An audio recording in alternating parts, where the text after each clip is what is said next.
Hello, bienvenue dans cette nouvelle vidéo.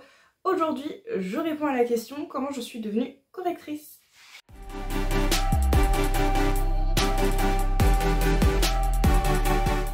Pour la petite anecdote entre guillemets, c'était une question que j'ai reçue après avoir filmé ma FAQ. Et c'est une question trop intéressante, trop bien. Donc je me suis dit que ce serait bête de la zapper. Et en vrai, je trouve que ça peut faire un sujet de vidéo entière. Donc du coup j'y réponds là maintenant. Donc techniquement la question c'est même comment je suis devenue correctrice et bêta lectrice. On va faire partie par partie. Déjà donc pour ce qui est de la correction, il n'y a pas forcément d'études spécifiques. Il faut savoir ça déjà. Mais ça ne veut pas dire que n'importe qui devient correcteur ou correctrice. Moi je suis passée par une formation dans un premier temps, donc je suis passée par l'école française de lecteurs-correcteurs, mais il y a d'autres organismes de formation pour les correcteurs et les correctrices. Donc j'ai fait cette formation, c'était une formation de 6 mois à distance. Je réfléchis en même temps. Voilà, c'est ça. Et on avait des modules sur notre sur le site de l'école. Toutes les semaines, on avait des modules. Et je sais plus la fréquence des devoirs. C'était 1 à 2 par mois, je crois. Quelque chose comme ça. Et donc voilà, on a la formation pendant 6 mois. Et les derniers mois, je crois que c'était à partir de juillet, on avait un accès supplémentaire à un site, je sais plus comment il s'appelle, Orthodidacte. Oui, il y a moyen que ce soit ça. Orthodidacte qui commençait à nous préparer pour le certificat Voltaire. Et sur la fin, donc moi j'ai commencé en mai et du coup c'était fin octobre, début novembre. Je crois qu'avec ma formation, si mes souvenirs sont bons, on avait 1 à 2 semaines pour le passer quand on voulait l'examen. On passe le certificat Voltaire, donc qui est une certification des correcteurs avec un score. Nous, pour valider notre formation, il nous fallait minimum 400 sur 1000. Je crois que c'était ça. Enfin, en gros, il fallait au moins la moyenne. Dans l'idéal, même, un correcteur, il est au-dessus de 900 sur le score Voltaire. Moi, j'ai pour projet, parce que j'étais pas satisfaite de mon score, de le repasser. Mais je l'ai. Le certificat, voilà. Donc voilà, à la fin de la formation, on passe le certificat Voltaire. Avant, donc les 2-3 mois avant, on a un accès orthodidacte qui nous fait faire plein de petits exercices qu'on peut retrouver dans le certificat Voltaire. Plein de petites leçons aussi. Et donc le site, il était vachement cool, vachement ludique. Et on passe le certificat Voltaire sur la fin. Je sais plus combien de temps il dure le certificat Voltaire, mais peut-être bien 2 heures minimum, je crois. Non, je crois que j'abuse, 1 heure et demie, 2 heures. Et vraiment, c'est... Même si c'est à distance, parce qu'il y a plusieurs options, on peut le faire sur place, on peut le faire à distance. Nous, je crois que c'était tous à distance.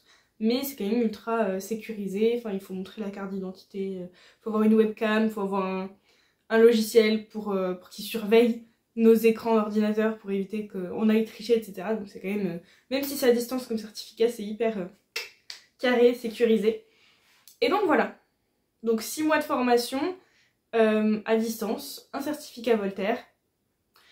Je suis pas sûre qu'il y ait vraiment de voie définie pour devenir correcteur. Je pense que l'essentiel c'est soit, je crois qu'il y a 2 options, ou certificat Voltaire ou le Robert. Ou les deux. Pour le certificat Voltaire, je sais que j'ai déjà entendu parler de ceux qui font aussi le certificat Robert. Voilà. C'est un peu le problème, c'est que c'est tellement encore un peu méconnu comme profession que déjà faut fouiller pour trouver les infos, c'est pas forcément évident et tout. Moi ce que je recommande si jamais c'est une voie qui vous intéresse, c'est de vous renseigner auprès d'un organisme globalement. Voilà pour le côté correctrice. Après j'avoue que bêta lectrice et alpha lectrice, bon il y a le côté quand même un peu formation correctrice parce qu'on voit quand même certaines choses. Pas tout, clairement pas tout. Sinon c'est beaucoup de formation sur le tas, à force d'écrire moi-même, à force de bêta lire les gens. J'ai aussi lu, et je vous le recommande, je l'ai pas là avec moi, mais le guide du bêta lecteur de Charlie November, qui vraiment décrit je trouve plutôt bien les aspects principaux à analyser dans un roman, comment les analyser, voilà. Il y a ça aussi. Je trouve que c'est... Alors, correction, il faut avoir des compétences de français de base et il faut avoir voilà, beaucoup de règles de français en tête, une certaine méthodologie, etc.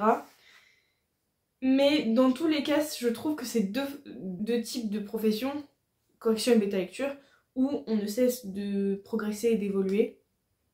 Par exemple, en correction, on apprend toujours des petits trucs, bah, soit qui ont évolué dans la langue française, ou des petites exceptions, des fois, voilà, en recherchant, on se dit en fait, voilà, on retrouve des nouvelles, enfin des règles qu'on connaissait pas forcément. Donc, voilà, il y a cet aspect-là où en correction, on peut aussi être amené à évoluer, et en bêta lecture, je trouve que c'est toujours le cas aussi, on peut toujours trouver de nouvelles expériences pour évoluer. Moi, notamment, et c'est pour ça que j'ai lancé le sujet, ce qui m'a aussi pas mal aidé, c'est d'être juge des murmures littéraires.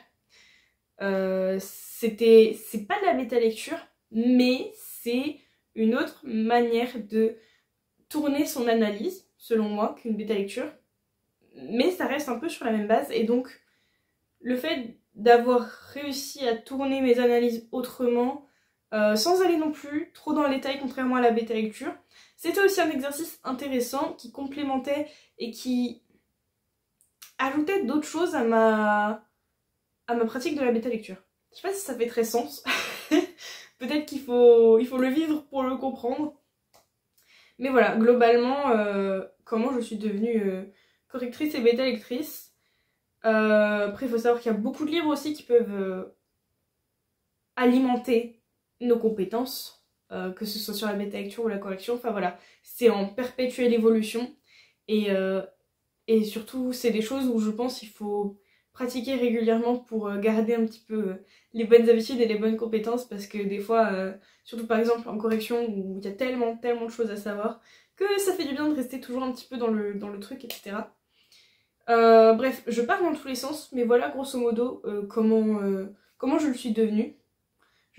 Je pense que vraiment la question c'était comment je suis devenue et pas comment j'ai pensé à cette profession-là, mais si jamais ça vous intéresse, n'hésitez pas à me le dire. J'ai un peu fait une vidéo sur mon parcours d'études et pro, mais si vous voulez que j'en refasse une ou que je vous dise un peu plus pourquoi j'ai choisi cette voie-là, n'hésitez pas à me le dire en commentaire. Sur ce, je vous dis à très bientôt pour une prochaine vidéo. Ciao!